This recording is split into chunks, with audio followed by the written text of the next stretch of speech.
अस्सलाम वालेकुम बच्चों।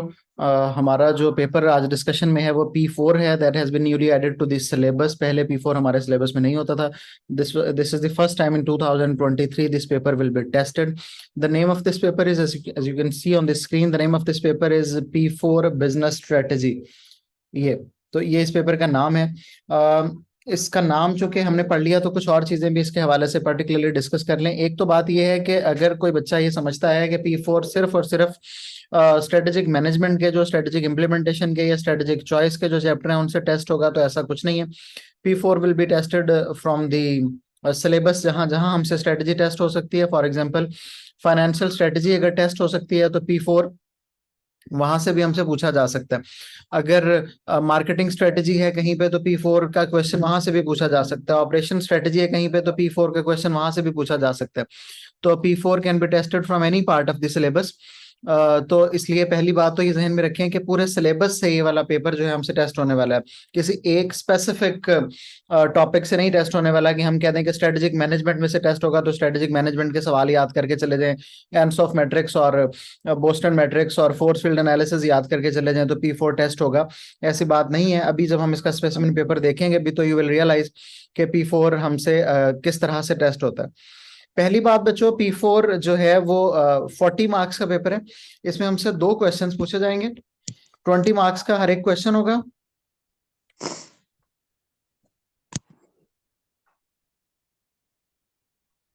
और ये जो 20 मार्क्स का क्वेश्चन होगा, ये 2 क्वेश्चन हमसे टेस्ट होंगे। इस तरह ये 40 मार्क्स का पेपर बनेगा। दूसरी इंपॉर्टेंट बात यह है कि इस पेपर के लिए जो टाइम मिलेगा 1 और 15 मिनट्स है। हम इसको डिवाइड यूं कर सकते हैं कि we can keep 15 minutes for the case study के लिए, उसको पढ़ने के लिए, बार बार पढ़ने के लिए, एक से ज्यादा दफा पढ़ने के लिए। ये केस स्टडी P3 की निस्बत थोड़ी सी शॉर्टर होगी। It will have only 2 pages most probably, और उसी में से हमारा ये जो दोनों क्वेश्चन हैं टेस्ट हो जाएंगे। Rest of the 1 hour you can keep for solving of the question. तो उसमें हम देख सकते हैं कि 40 मार्क्स हैं। तो जो फार्मूला मैं हमेशा से आप लोगों को बताता आया हूँ उसमें हम कर ये सकते हैं कि 1.5 मिनट फॉर एवरी मार्क। तो ये हमारी टाइम की डिवीजन इसमें से हो सकती है कि हम 1.5 मिनट में, 1.5 मिनट में we can attempt every single mark, और इस तरह 40 marks we can attempt in the 60 minutes. Okay, तो ये हुआ हमारा इसका basic introduction. Coming to the case study of this paper, if you look here, तो ये स्पेसिमेन पेपर है जो मैंने आपके सामने खोला है। This is Ryan farm RF। If you read तो यहाँ पे कुछ बेसिक्स इंफॉर्मेशन गिवन है। RF was set up in Australia 2001 when John Ryan bought a farm, equipment and inventory. उसके नीचे साथ ही इफ यू लुक तो timeline of RF strategy for the growth दी हुई है। 2008 में उसने ये किया, 2014 तक ये करता रहा। 2015 में all land converted to the sugar cane production, उसमें अपेंडिक्स 1 में उसने उसकी कुछ इन्फॉर्मेशन भी दी है। If you look at the appendix 1 तो ये यहाँ पे गिवन है, वहां पे हमें पता चल गया कि उसकी कुछ इन्फॉर्मेशन भी गिवन है। तो ये टाइम लाइन है पूरी जो हमें दी गई है। इस टाइम लाइन को we can use while answering our question. 2018 में ये हुआ, 2019 में ये हुआ, 16 में ये हुआ। The next information that is given to us, that is purely related to the strategy, developing a new business strategy. In 2020, a fire destroyed all RF building and inventory, recently harvested sugar canes, RF unable to continue operations। और फिर उसके बाद ये हुआ कि Rayan has chosen to retire and left his controlling share of the companies to his daughter Sue। उसके बाद सू आई और उसने she made new aims and we have studied it, and already the strategic management वाले chapter के developing the mission statement is very important when you are adopting some change management, you are bringing some new things to the organization etc। Okay, तो उसने नए AIIMS बनाए, mission भी नया बनाया, profitability through sustainability. इसके साथ साथ साथ एम्स भी नए बनाए, develop business options for farming the land, identify market opportunities, develop core competencies etc etc। okay, similarly we are given the appendix 1। उसमें उसने बताया कि sugar cane production in Australia 2015, जो कि यहाँ पे मेंशन था टाइम लाइन के अंदर ही ना। तो उसने बताया कि large profit margin 80% of the Australian sugar cane is exported etc। फिर appendix 2 HR director report summary for the following RFs take over of BKL को टेक ओवर करना एक स्ट्रेटेजी है, जो कि हम अभी आंसर्स में डिस्कस भी करेंगे। उसके बारे में उसने कुछ इन्फॉर्मेशन दी है। Appendix 3 data on the new building के बारे में इंफॉर्मेशन है। अपेंडिक्स 4 है that is pure financial information, current ratio given है, एसेट टेस्ट रेशो गिवन है, ROCE गिवन है, gearing ratio गिवन है, inventory turnover गिवन है, and I suppose that when we are solving P4 we know that what each of these ratio exactly means. Current ratio से क्या मतलब है, ROCE से क्या मतलब है, gearing से क्या मतलब है, प्रॉफिट फॉर द ईयर से क्या मुराद है. Okay, look at the first question. Read it carefully. Evaluate RF's strategy for growth between 2008 and 2009. Okay. If you look at the question तो आपको पता चलेगा कि ये जो ग्रोथ की स्ट्रेटजी है ये बहुत सी चीजों पे बेस्ड है. For example in 2016 they are taking over another company. In 2018 they are purchasing a building financed by the mortgage. In 2019, RF shareholder approved company's financial results and the annual general meeting वगैरह appendix 4 उसके बारे में ये information यहाँ पे given है. तो ये कोई पर्टिकुलरली ऐसा सवाल नहीं है कि जो हमसे सिर्फ टेस्ट होगा कि हम बिजनेस की स्ट्रेटजी के बारे में कोई बात करें, जो कि स्ट्रेटेजिक मैनेजमेंट या स्ट्रेटेजिक एनालिसिस का पोर्शन है. ये ओवरऑल पूरे ही बिजनेस से टेस्ट हो सकता है. तो पहले हम ये समझते हैं, ओवरऑल पूरे बिजनेस के सिलेबस से टेस्ट हो सकता है. तो पहले हम ये समझते हैं कि जो हमारा 8 मार्क्स का क्वेश्चन है उसकी मार्क्स स्कीम हमारे पास, 20 मार्क्स का क्वेश्चन है उसकी मार्क्स स्कीम हमारे पास क्या है. बच्चों 20 मार्क्स का जो क्वेश्चन है वो डिवाइडेड होगा चारों असेसमेंट ऑब्जेक्टिव्स पे बेस्ड.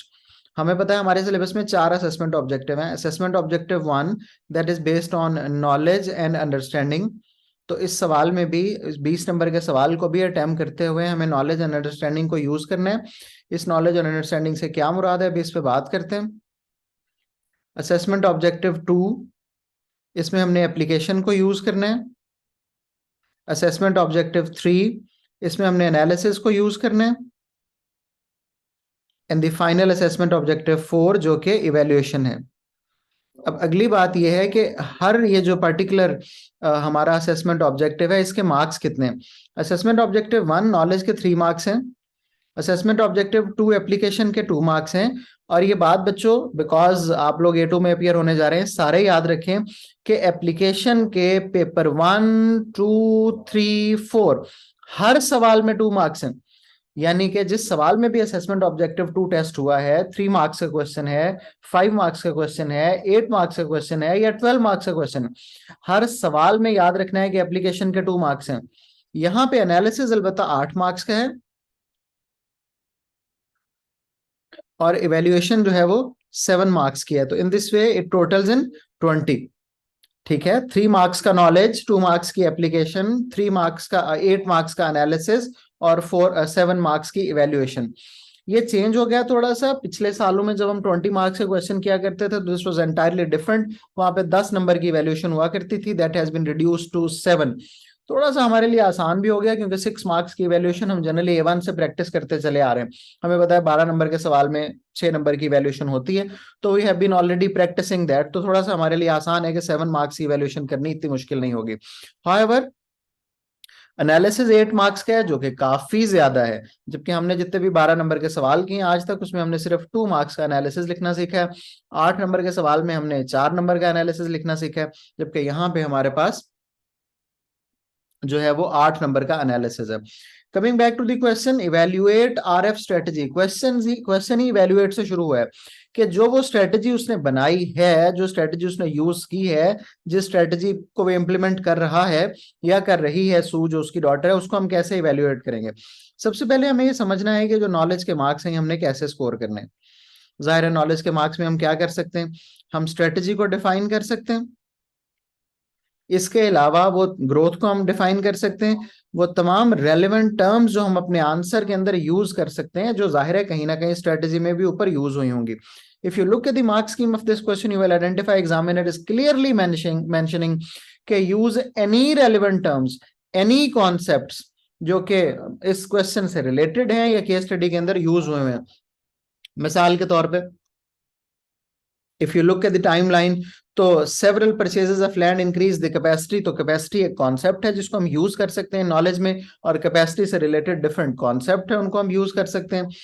प्रॉफिट को यूज कर सकते हैं, इकोनॉमीज ऑफ स्केल को यूज कर सकते हैं. फिर लुक ये जो हमारी जो अपेंडिक्स है इसके अंदर ये वाली इंफॉर्मेशन हमें गिवन भी है और इनको हम यूज करेंगे तो हमें एप्लीकेशन के मार्क्स भी मिल रहे होंगे.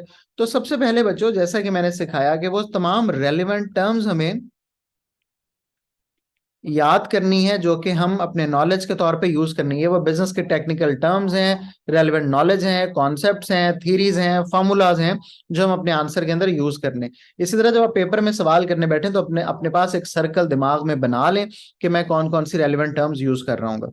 तो इसके कितने मार्क्स हैं? 3 मार्क्स हैं। जाहिर है वो सिर्फ डेफिनेशन लिखने के नहीं मिलेंगे। हमने एक डेफिनेशन स्ट्रेटजी की लिख दी, ग्रोथ की भी लिख दी, लेकिन आगे जो बाकी के मार्क्स हैं वो हमें इस तरह से मिलते रहेंगे कि हम इन चीजों को, जो बिजनेस के रेलिवेंट कॉन्सेप्ट हैं जो इस सवाल से रिलेटेड हैं, उनको हम यूज करते रहेंगे। अच्छा जी, उसके बाद एप्लीकेशन है।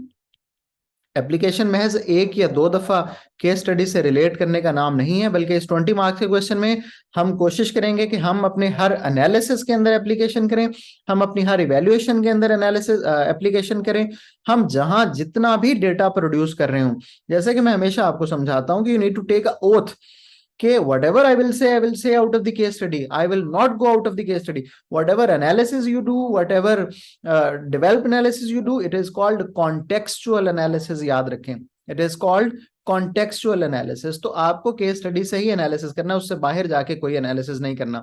हम एप्लीकेशन में क्या यूज कर सकते हैं? हम उसकी जो टाइम लाइन है उसे यूज कर सकते हैं। 2008 में ये होता रहा, 16 में ये होता रहा, 15 में ये होता रहा।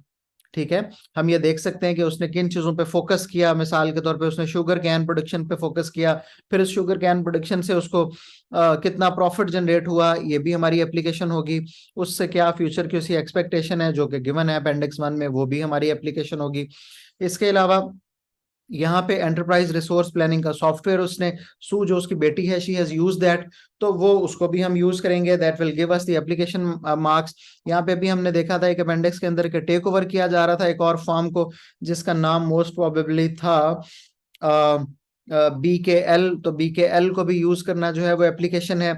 इसके अलावा कोई नए वर्कर्स के बारे में इंफॉर्मेशन गिवन है, उसको भी यूज करना एप्लीकेशन है। तो ये सब चीजें एप्लीकेशन है। No coming to the question actually जो उसने पूछा है कि इवेल्युएट द स्ट्रेटेजी, तो अब हमने बताना है कि जो स्ट्रेटेजी उसने बनाई है उसके गुड्स और बैड्स क्या हैं। वो स्ट्रेटेजी जो है वो किस तरह से हमें अपने बिजनेस के ऑब्जेक्टिव्स को अचीव करने में सपोर्ट कर रही है और किस तरह से नहीं कर रही। मिसाल के तौर पे सैयद साद अली विल से कि उसने अपने सारे प्रॉफिट अगर री इन्वेस्ट करना शुरू किए हैं, एनालिसिस जो कि 8 मार्क्स का, उस पर हम इस वक्त बात कर रहे हैं। उसने अपने जो सारे प्रॉफिट्स हैं वो उसने अपने री इन्वेस्ट किए हैं, तो reinvestment of profit might lead to something positive and something negative. मिसाल के तौर पे पॉजिटिव क्या हो सकता है? री इन्वेस्टमेंट ऑफ प्रॉफिट से बिजनेस की ग्रोथ अपॉर्चुनिटीज बढ़ जाती हैं। फाइनेंस बाहर से लेने की बजाय बिजनेस अगर अपने ही प्रॉफिट को री इन्वेस्ट कर रहा है तो उसकी वजह से रिजल्ट क्या निकलेगा कि उसको लोन्स नहीं लेने पड़ेंगे, एटसेट्रा एटसेट्रा। और अगर बिजनेस जो है वो अपने ही प्रॉफिट को यूज कर रहा है तो फाइनेंस जो अवेलेबिलिटी है बिजनेस की, जो अपना कैश फ्लो है उसको यूज करना, और उसको टाइम भी नहीं लगेगा, इमीडिएटली अवेलेबल होगा।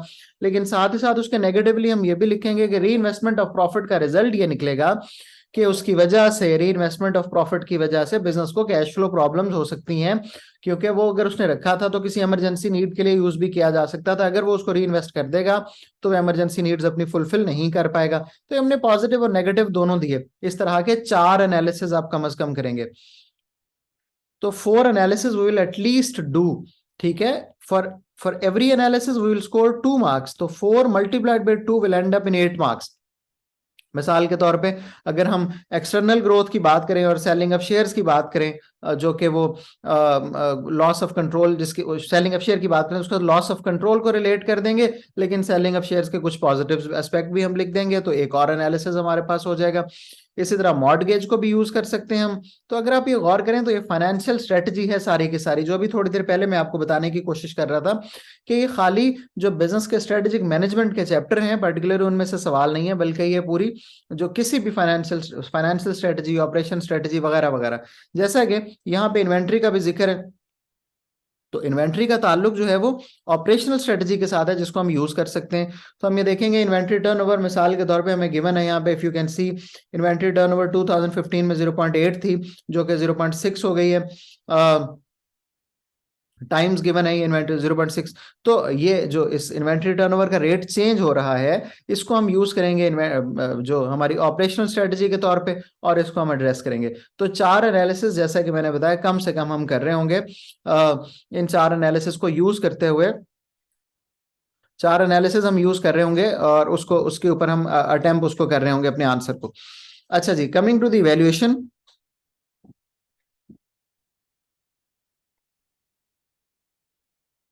इवैल्यूएशन बच्चों 7 मार्क्स की है। अच्छा, अब एक तो काम मैंने आपको पहले से, जब से हम क्लासेस पढ़ रहे हैं तब से सिखा रहा हूँ कि इवैल्यूएशन का मतलब ये नहीं है कि आप इवैल्यूएशन खाली आखिर में जाके लिखेंगे in my point of view this this this. हमें हर एनालिसिस के साथ उसकी उधर ही इवैल्यूएशन भी करनी होगी। हमें हर एनालिसिस के साथ उसकी उधर ही इवैल्यूएशन भी करनी होगी। मिसाल के तौर पे हमने फाइनेंशियल एनालिसिस में अभी री इन्वेस्टमेंट ऑफ द प्रॉफिट को यूज किया, तो उसकी इवैल्यूएशन उधर ही करेंगे और कहेंगे कि री इन्वेस्टमेंट ऑफ प्रॉफिट डिपेंड करता है शेयर होल्डर्स के ऊपर कि वो इसको कैसे परसीव करते हैं, क्या वो लाइक करते हैं री इन्वेस्टमेंट ऑफ प्रॉफिट को। क्योंकि आपको पता है and the good kids will be using a ratio for that to जो है डिविडेंड कवर रेशो, जिसको हम कहते हैं कि शॉर्ट टर्म शेयर होल्डर्स की अप्रोच और होगी और लॉन्ग टर्म शेयर होल्डर्स की अप्रोच और होगी दोनों में। तो इसको हम इवैल्यूएशन के तौर पे यूज कर सकते हैं। इसी तरह अगर सेलिंग ऑफ शेयर्स को यूज करेंगे तो हम कहेंगे कि लॉस ऑफ जो कंट्रोल है वो कितना हो रहा है, ये इस पर डिपेंड करता है कि वो सेलिंग ऑफ शेयर की तरफ जाएगा या नहीं जाएगा। या एक नई कंपनी को बाय करने की स्ट्रेटेजी अगर हम बना रहे हैं तो हम ये देखते हैं, हमने लिखा उससे ये पॉजिटिव और ये नेगेटिव आएगा, लेकिन उसके बाद उसके साथ ही वैल्यूएशन की कि डिपेंड करता है कि शेयर होल्डर्स उससे एक्सपेक्ट क्या कर रहे हैं। ये डिपेंड करता है कि हमें क्या लग रहा है कि उसको उस नई कंपनी को बाय करने से हम कौन से वाले बेनिफिट्स अचीव करने हैं और likelihood of achieving those benefits कितनी है। ठीक है, तो ये हर 4 एनालिसिस के साथ वहीं पे चारों की इवैल्यूएशन होगी और फिर हम आखिर में आएंगे अपनी फाइनल इवैल्यूएशन की तरफ, जो कि हमेशा से आप सीखते हैं कि final evaluation always and always starts with your point of view. When he says evaluate the strategy, तो you suggest whether the strategy is good enough to achieve the new mission statement and the new objectives, and you know the new objectives, for example, develop business options for farming the land, identify market opportunities। तो क्या नई strategy, तो आपने हमेशा क्या देना अपना point of view कि in my point of view whether the new strategy is good enough, is competent enough कि उससे हम वो सारे जो ऑब्जेक्टिव जो हमने नए डिसाइड किए हैं वो अचीव कर लेंगे या नहीं कर लेंगे। तो हमेशा point of view with the reason आप देंगे और फिर उसके साथ ही उस पॉइंट ऑफ व्यू के रीजन के साथ ही हम डिस्कस करेंगे कि हमारे पास कौन से फैक्टर्स हैं जिसके ऊपर हमारी स्ट्रेटजी की जो होती है स्ट्रेंथ वो डिपेंडेंट होती है। मिसाल के तौर पे अगर हम टेक ओवर में जाते हैं तो वो उसकी सक्सेस किस बात पे डिपेंडेंट है। एक्सटर्नल एनवायरनमेंट जो होते हैं, पूरे का पूरा पेस्ट एनालिसिस, उसके ऊपर हमारी पूरी स्ट्रेटजी की जो सक्सेस होती है वो डिपेंडेंट होती है। फॉर एग्जाम्पल, आप ये कह रहे हैं कि हम जो है वो न्यू बिल्डिंग ले लेंगे डिबेंचर्स की मदद से, तो ये डिपेंड करता है कि क्या आपके साथ इंटरेस्ट रेट का जो एग्रीमेंट हो रहा है वो फिक्स्ड इंटरेस्ट रेट है, वेरिएबल है, और जिस इकोनॉमी में आप सस्टेन कर रहे हैं उस इकोनॉमी का इंटरेस्ट रेट कितना रैपिडली, कितना repeatedly. For example, looking at the Pakistan economy, interest rate is being changed every day, तो वहां पे शायद ये बहुत सक्सेसफुल ऑप्शन ना हो। तो remember that examiner says overall judgment required about the balance between the strengths and weaknesses of the strategies, whichever strategy you feel that it is going to fulfill the objectives of business, or if you say okay, no strategy at all is going to fulfill the objective of business, so your opinion again depending on the weaknesses and strength that you have discussed in your analysis जो 8 number का आप कर रहे थे। तो final opinion आपने देना है, यहाँ पे पहले my point of view discuss करना है, उसके बाद आपने माई पॉइंट ऑफ व्यू को डिस्कस करने के बाद आपने फैक्टर्स डिस्कस करने हैं, वो फैक्टर्स जिनके ऊपर आपका डिसीजन मेकिंग डिपेंडेंट था, और फिर finally you give your own opinion conclusion, final conclusion. On the basis of above analysis, I believe, for example, my judgment about this strategy is that this strategy is going to work, this strategy is going to be successful। तो ये पहला सवाल था 20 marks का जो मैंने आपसे discuss किया। तो इसमें if you see that this question has been tested from whole strategic part, वो कोई ऑपरेशनल स्ट्रेटजी है, वो कोई फाइनेंशियल स्ट्रेटजी है वगैरह। Looking at the second question, kids, you will identify advise Sue on which approach he should use to develop new business strategy. Now, this is a pure strategic management question. Strategic analysis और choice और implementation में से ये वाला सवाल test हुआ है। तो advice to which approach you should use to develop a new business strategy, इसमें हमने क्या करना है, उसको एक नई बिजनेस स्ट्रेटेजी जो है उसको बनाने के लिए सपोर्ट करना है कि वो कौन सी वाली चीजें उसमें ने, वो जो उसकी बेटी या डॉटर जिसको उसने अपना बिजनेस सारा दिया है सेटअप खुद रिजाइन करके, वो कौन सी चीजें यूज कर सकती है। तो सबसे पहले इसमें भी हमें एनालिसिस, सबसे पहले इसमें असेसमेंट ऑब्जेक्टिव 1 आइडेंटिफाई करना है कि नॉलेज के मार्क्स किस किस चीज में से मिल सकते हैं। बच्चों नॉलेज के मार्क्स मिल सकते हैं हमें बिजनेस स्ट्रेटजी को डिफाइन करने से, स्ट्रेटेजिक मैनेजमेंट को डिफाइन करने से, स्ट्रेटेजिक एनालिसिस को डिफाइन करने से, I am writing strategic management को डिफाइन करने से, एनालिसिस को डिफाइन करने से। इसके अलावा जो हम टूल्स यूज करेंगे सारे इसको यूज करते हुए, स्वॉट को यूज करने से, पेस्ट को यूज करने से, एनसॉफ को यूज करने से, ये सब हमें नॉलेज के मार्क्स दे रहे होंगे। पोर्टर 5 फोर्सेस को यूज करने से, ठीक है। इसके अलावा कोर कॉम्पिटेंसीज को यूज करने से, तो जितनी भी चीजें हम यूज कर रहे होंगे इसमें एनालिसिस टूल्स की फॉर्म में, वो हमें नॉलेज के नंबर दे रहे होंगे। Coming to the application, we have gone through the case study, और हमें पता है कि वो स्ट्रेटेजी सारी मौजूद हैं, उनको हम एप्लीकेशन के तौर पे यूज कर सकते हैं। मिसाल के तौर पे उसका मिशन और विजन गिवन है, उसकी एम्स गिवन है, उनको स्ट्रेटेजी के तौर पे यूज कर सकते हैं। फार्मिंग बिजनेस की एग्जांपल्स यूज कर सकते हैं जो कि यहाँ से लेनी हमने, उन्हीं को हम, इसके अलावा उसके कंट्रोल की प्रॉब्लम्स को, 51% कंट्रोल जो ऑलरेडी बिजनेस में उसका है उसको यूज कर सकते हैं, या जो भी केस स्टडी में इसके अलावा इंफॉर्मेशन गिवन है। नाउ कमिंग टू दी, अब के हमने कौन सी वाली हमने जो अप्रोचेस हैं वो यूज करनी है। अब एग्जामिनर की एक्सपेक्टेशन ये है कि आप 3 स्ट्रेटजीज कम से कम यूज करें अपना 8 नंबर का जो एनालिसिस है उसको ऑब्टेन करने के लिए। तो वो उसने वाज़ेह तौर पे लिखा है कि 2 और 3, लेकिन उसका ख्याल है कि आप लोग 3 स्ट्रेटजीज कम से कम अपने आंसर को डेवलप करने के लिए 8 नंबर को यूज करें। तो हमने कहा कि स्वॉट एनालिसिस हमें कैसे हेल्प करती है स्ट्रेटजी मेकिंग में। हमने कहा कि पता चल बिजनेस का हर पॉजिटिव स्ट्रेंथ और वीकनेसेस आइडेंटिफाई कर देती है। फिर वो स्ट्रेंथ और वीकनेसेस हम बताएंगे कौन से वाली, क्योंकि एप्लीकेशन के मार्क्स मिलने हैं। ये बताएंगे कि क्वार्टर 5 फोर्सेस, हम बताएंगे कि कंपटीशन को असेस करने में, जैसा कि मैं बताया, power of buyer, power of supplier, threat of new entry वगैरह को आइडेंटिफाई करने में। एनसॉफ मैट्रिक्स हमें रिस्क मैनेजमेंट में हमें हेल्प करती है। तो वो एनालिसिस में हम इन सबको लिखेंगे कि कौन कौन सी स्ट्रेटजी हमें किस किस चीज में हेल्प करती है, और साथ साथ ही उनकी वैल्यूएशन करते चले जाएंगे। जैसा कि स्वॉट के बारे में आप ये कह सकते हैं कि different managers might have different approach. Paste के बारे में भी इस तरह ओपिनियन दे सकते हैं कि one started it can not be completed, goes on and goes on and goes on.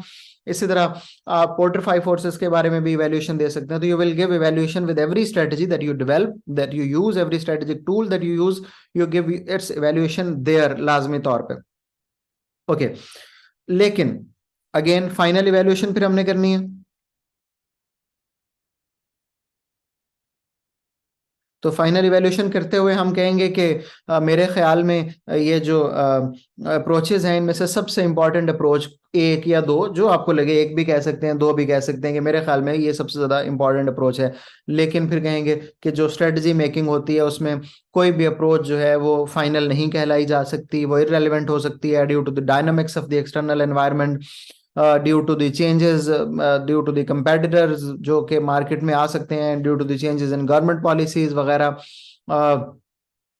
लेकिन एक और ओपिनियन आप दे सकते हैं कि मेरे ख्याल में स्ट्रेटेजिक जो ये वाले टूल्स हैं they can support business to some extent, for example to which extent ये आपकी अपनी चॉइस है पेपर में। और फिर you can give your final conclusion कि मेरे ख्याल में एनालिसिस और चॉइस की जो टूल्स हैं उनकी इंपॉर्टेंस से डिनाई नहीं किया जा सकता। स्ट्रेटजी बनाते वक्त बिजनेस इन सबको यूज करता है, और ये बिजनेस को एक राइट अप्रोच डेवलप करके देते हैं, जिसकी वजह से बिजनेस अपने जो स्ट्रेटजीज है उसको बेहतर तौर पर डेवलप कर सकता है और मार्केट में अच्छा परफॉर्म कर सकता है। तो बच्चों this was the introduction of the P4। दोनों सवाल जो स्पेसिमेन पेपर के हैं मैंने आपके साथ डिस्कस कर लिए।